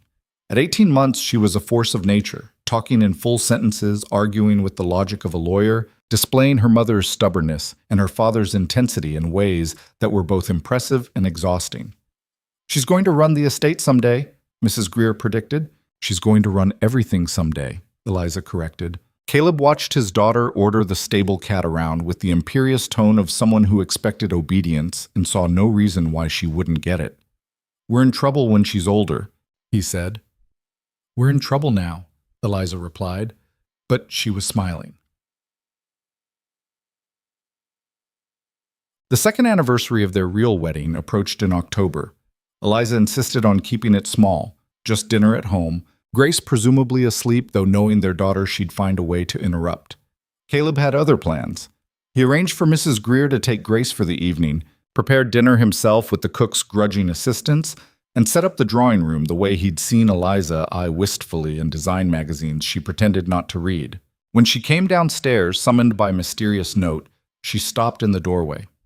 "Caleb, what is this?" "Anniversary dinner." He gestured to the table set for two, candles already lit. "Figured we earned something nice." "You cooked?" "I supervised cooking. It's different." She laughed, that full, unguarded sound he'd worked months to earn. "You're ridiculous." "You married me twice. That makes you ridiculous, too. Gestatt." They ate slowly, talking about everything and nothing, Grace's latest exploits, the cooperative's expansion plans, whether they should get a dog despite knowing Grace would either love it to death or terrify it into hiding. After dinner, Caleb led her to the window overlooking the gardens. The estate spread out before them, not grand, not perfect, but theirs. Earned through blood and stubbornness, and refusing to quit even when quitting seemed reasonable. "I've been thinking," he said. "Dangerous." "About what you said." "That night I proposed this whole arrangement." He turned to face her. "You asked what was in it for you, and I gave you some answer about security and the Vance name." "I remember." "I was wrong, or incomplete." He took both her hands. "What's in it for you is everything you've built. This estate that's thriving because of your ideas. The cooperative you organized. The family we're raising. This life we fought for." Eliza's eyes were bright. "Caleb, let me finish. What's in it for you is a partner who sees you, not as a means to an end, but as the person who makes everything possible. Who's smarter than me and braver than me, and somehow still chooses me anyway." He paused. "What's in it for you is love. Real, messy, imperfect love. If you want it. You know I want it. I married you again specifically for it. And then I'm asking for a third time. Not in ceremony, just in promise." He squeezed her hands. "Marry me, Eliza. Every day. In every choice we make. Build this life with me not because we have to, but because we choose to." She kissed him instead of answering with words. He took it as agreement. When they broke apart, both breathing hard, she pressed her forehead to his. "Yes," she said. "Every day. For the rest of my life." Grace's voice echoed from upstairs. She had apparently escaped Mrs. Greer and was announcing her freedom to anyone who'd listen. "Our daughter has impeccable timing," Eliza said. "She gets that from you, too." They went to retrieve Grace together, who demanded a full explanation of where her parents had been and why she wasn't included. Caleb tried to explain anniversary dinners. Grace remained unconvinced. Later, after Grace was actually asleep and they'd collapsed into bed exhausted, Eliza curled against Caleb's side. "We did it," she said softly. "Built something real." "We did. I'm proud of us." "Me too." She fell asleep quickly, the way she did these days, secure enough to let go. Caleb stayed awake longer, listening to her breathe. Feeling the weight of their daughter asleep down the hall, the estate settled quiet around them. He thought about his father, about Marcus's words, about whether the man who died disappointed would recognize what his son had built from ashes. Maybe not. His father had never understood that strength could look like vulnerability, that asking for help wasn't weakness, that love, real, committed, choose you everyday love was the most practical thing a person could do. But Caleb understood it now, and that was enough. 5 years later, Grace had two younger siblings, a brother named Thomas, who was quiet and thoughtful, and a sister named Eleanor, who gave Grace competition in the chaos department. The Vance estate had expanded, merged operations with the cooperative in ways that benefited everyone, and become known throughout the region for quality and integrity. Caleb stood in the study one afternoon, reviewing proposals for the next breeding season, when Grace appeared in the doorway. She was 6 now, all sharp eyes and sharper questions. "Papa, Mrs. Greer says you and Mama weren't always in love." Caleb set down his pen. "That's true." "But you got married anyway?" "We did." Grace frowned, processing. "Why?" He could have given her the simple answer, could have said it was complicated or that she'd understand when she was older. But Grace deserved better than dismissal. "We got married because we needed each other," he said carefully. "But not because we loved each other. Not yet. That's backwards." It is. But sometimes people find love in unexpected places, through fighting together, building something together. He gestured for her to come closer. "Your mother and I learned to love each other by choosing each other, every day, even when it was hard." "Is it still hard?" "Sometimes. But it's also easy. Because we're partners." Grace absorbed this with the seriousness she brought to all new information. "I'm going to marry someone I already love." "That's a good plan." "But if I don't, I'll just choose them every day like you did." Caleb's throat tightened. "That's an even better plan." She nodded, satisfied, and ran off to terrorize her siblings. Eliza appeared moments later. "What was that about?" Grace asking about marriage and love and how we're backwards. "We are backwards. But we work. We do." She moved behind his chair, wrapped her arms around his shoulders, rested her chin on his head. "Ready for tonight's meeting?" "As ready as I'll ever be." The cooperative board was voting on expansion proposals. Bigger operations, more estates, increased complexity. Part of Caleb wanted to keep things small and manageable. But he'd learned that growth wasn't the enemy. Fear was. That evening, sitting in the meeting room they'd built onto the estate specifically for cooperative business, surrounded by partners who'd become friends, Caleb felt something close to contentment. Not perfect. Never perfect. They still fought about money, about priorities, about how to raise 3 strong-willed children who'd inherited every stubborn trait their parents possessed. But they fought together, chose each other through the arguments and the exhaustion and the moments when love felt like work. And that choice, made daily, consistently, stubbornly, had built something that no contract could have created. After the meeting, walking back to the house with Eliza, Grace's questions still echoing in his mind, Caleb stopped. "What?" Eliza asked. "Just thinking about how far we've come." Getting philosophical in your old age? I'm 36. Ancient." But she slipped her hand into his. "So what profound conclusion did you reach?" "That I'm grateful. For all of it. Even the terrifying parts." "Especially the terrifying parts," she corrected. "They made us who we are." They stood there in the gathering dusk, the house glowing warm ahead of them, their children's voices carrying through open windows. The estate they'd saved, the life they'd built, the love they'd chosen. It wasn't the life Caleb had imagined when he'd proposed that cold, calculated bargain. It was so much better. And as they walked toward home together, partners, lovers, parents, survivors, Caleb understood with perfect clarity that sometimes the best things came from the worst circumstances. That strength looked like vulnerability, that asking for help was courage, and that love, real, earned, choose-you-everyday love, was the most practical thing a person could do, because it saved everything that mattered.